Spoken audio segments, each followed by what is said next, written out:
to support our system. Let's see here. I have an irrigation, says Jason, in his backyard. I know where the sprinkler heads are, but I don't know the exact location of the lines. So you need to know where the lines are. So again, if those lines are back near, if you have a rear easement and they're back near the back of the yard, we'll want to know where, we'll want you to mark those lines so that we can avoid them. If it's across the middle of your yard and that's not where the easement is, that's probably of less concern until we come to install. If we're coming to install and they're going to bury the line in your yard because you have underground utilities, then yes, we will want to know where those irrigation lines are. We don't want to not know they're there and cause you a problem in the spring when you try to fire one up. So, if your irrigation is back on the easement, then yes, we would need to know where that is during construction. And again, you putting in a ticket will give you the flags and help you to mark that so that we can avoid that. And Keith, generally, if they do mark the heads, we will have a fairly good idea of where the lines are running. Now, doesn't mean that it's 100% that it's always done the same, but the irrigation systems are typically put in, like around the perimeter with heads, facing in towards the yard. So if we see where the heads are, it will give us a pretty good indication of where the lines are. Right. We also, our facilities are going in somewhere between 18 and 24 inches, which is usually deeper than what those irrigation lines are put in at. If for everybody's efforts, we still damage a line, and it does happen from time to time, we certainly are going to make sure that it does get repaired, either by your service and pay for whatever it takes, or our people are capable of also repairing those too. But we do take responsibility for any of that gets damaged. That is the same as the invisible dog fences can be a challenge from time to time as well. So generally, as we're doing the direction of Bull Rock, I say we're down there about 2 foot deep, and we're usually below well about. If something gets damaged, it's generally because we're having to come up to place a flower pot, in your yard for the service or whatever. So it's just not. We generally don't get into them in our main line runs. Thank you, Stacy.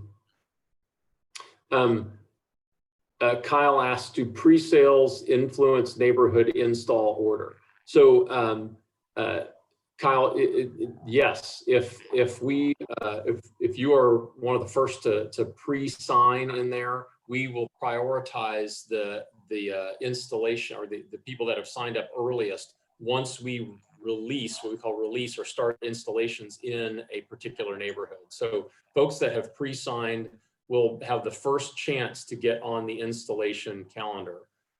If you've pre-signed on the computer, on our website or e-commerce site, you'd be notified via email that you can follow a link and go in and complete your sign up and schedule your installation. And those that have pre-signed will have their first chance to do that. So if you want to be the first in your neighborhood, then yeah, pre-signing is a great idea. A question here about expected uptime versus downtime. Really for our fiber optic network, we don't really expect any downtime. We operate with 4 and 5 nines of actually 5 nines of reliability. Fiber optic, which we could spend an entire evening just talking about that technology and why it's so reliable. We have a very high uptime expectation. What causes outages in our area? Fiber cuts really are the things that cause anything that we would classify as an outage where services is not available for a period of time. And that might happen from other utilities doing work in an area and inadvertently cutting through our cables. Sometimes an accident by a construction, or it's usually accidental, or almost always is accidental. Somebody would impact that underground, not knowing that our fiber lines are run there. So repairs are never made fast enough, but our crews, our outside plant groups work to take care of those as fast as humanly possible. Splicing fiber is kind of a delicate process, but we've got people that are dedicated to that and can get service back up as quick as possible. So, you know, a lot of different things, you know, software issues, maintenance issues can cause outages. We'd like to think that that happens much less with a fiber optic system. And that's something that I think you might see through online reviews, or one of the other things that I do is I handle our customer satisfaction measures, and we get pretty high marks in this area. So Joseph asked, will the installation within the house, is it included in the posted monthly rates? So there are some small installation fees that are often offset by signing up for automatic payment and signing up for paperless billing systems. So most often, and Eric, if you would like to jump in on this question, most often you have an opportunity to not have to pay any installation fee at all if you opt in for automatic payment and paperless billing. Eric, do you have a comment on that? No, that's absolutely correct, Keith. So if you utilize paperless billing and automatic payment, that will offset installation costs. We give a bill credit for those if you sign up for those services, and that credit is equal to what that minimal installation cost is. Thank you. Tim asks what the cost of service is. Again, a very common question. I would encourage you, because there's many different choices there, you know, up to and including gigabit speed internet. There's television options. There are you know, telephone options. So I would encourage you to go to metronetinc.com, click the order service button, and then you can go through the process. And if these addresses aren't loaded yet, you might have to be patient again for a few days, but you'll be able to go through the whole process and see exactly what those costs are. Our website sign-up system is very transparent. When you're signing up, along the right-hand side of the screen, you see exactly what your monthly costs are going to be, including, where possible, even the taxes. So we're always trying to be very transparent and make sure clients don't have, customers don't have any surprises in their monthly bills. So really the website is the best place to see that. One of the other things that affects cost market by market is sometimes television options in your market and your local network, what are called retransmission fees, are going to be different from other markets. So our television products have a unique price market by market, but there's a lot of different choices in there. So I'd encourage you to get that answer from our website, website sign-up system. Let's see here. Question, what kind of equipment do you need for fiber TV? Really, you just need a television. We supply the set-top boxes depending on how many televisions you have in the household. There's really no special equipment or no special type of TV that it takes to do that. So it's really a question of you know, how many televisions are in your household if you want our standard, what's called IPTV, and how many set-top boxes you would need to run that. So in that, really no special equipment necessary. Now, if you're like many of the households that are streaming the television as opposed to taking the traditional television product, you know, in that case, you might need either a smart television or a Roku box or an Amazon Fire Stick or those types of things. Our teams are, and Eric, maybe you could jump in on this too. Our teams are equipped to help you make decisions about what streaming option would be good for your household as well. So Eric, if you want to make a comment about that. Yeah, absolutely. In fact, we've got a website. I will follow up with that URL. I don't have it offhand, but that based on, it'll ask you some questions about what TV shows you like, if local channels are important to you, things of that nature. It'll go through some questions. It'll actually provide you with recommendations on what would be a good streaming fit for you based on those answers to help guide you for the multiple choices that are out there. Thanks, Eric.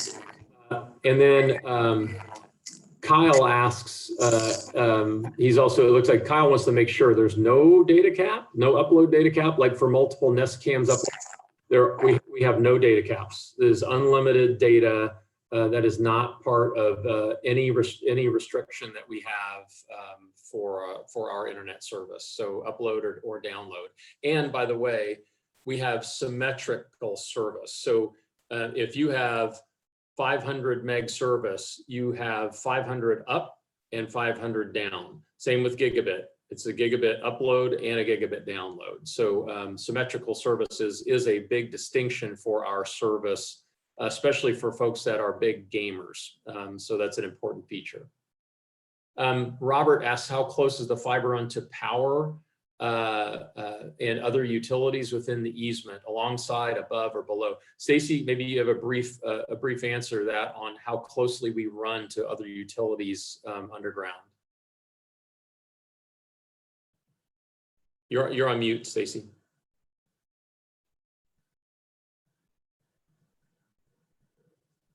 Okay, can you hear me now? Yes.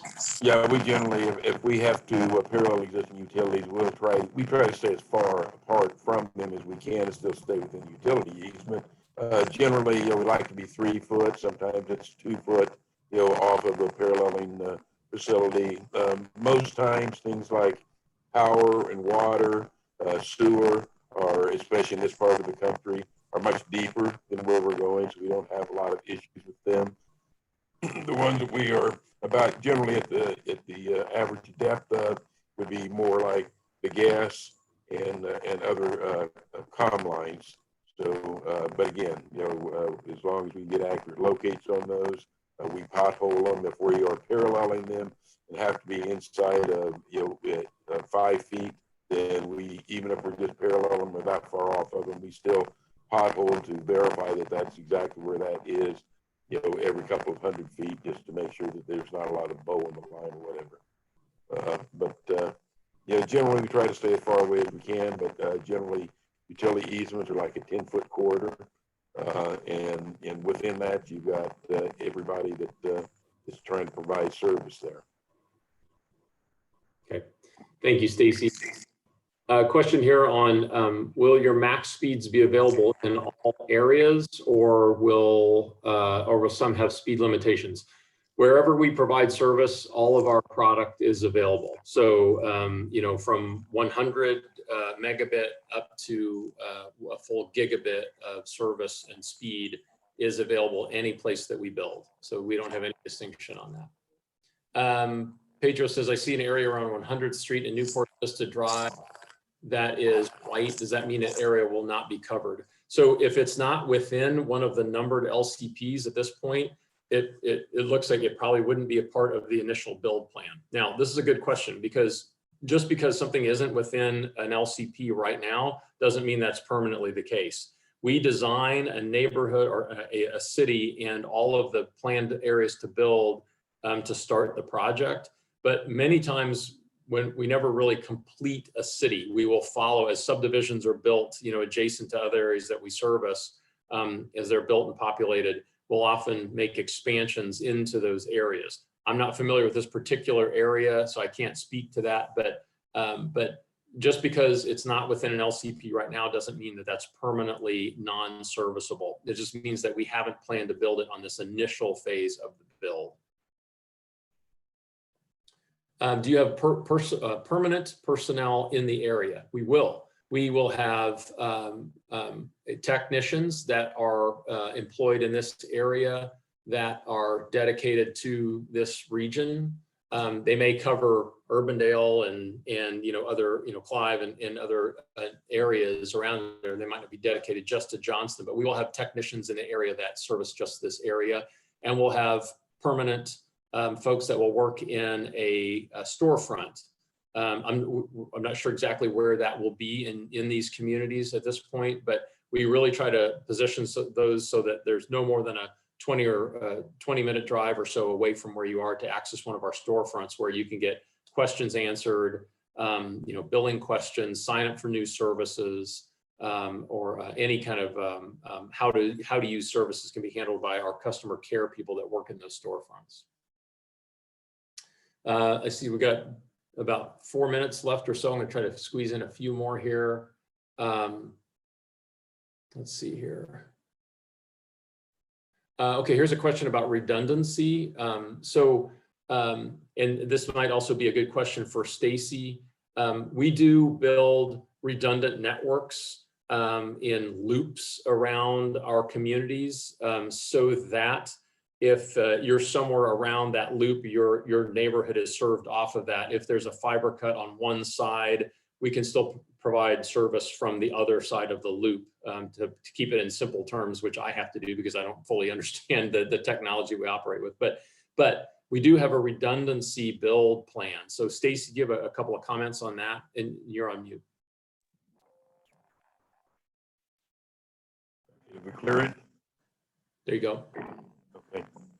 Yeah, you got it. Our major routes are what we call our feeder routes, are the ones that come from our central head-in location, which is for this area is in Urbandale.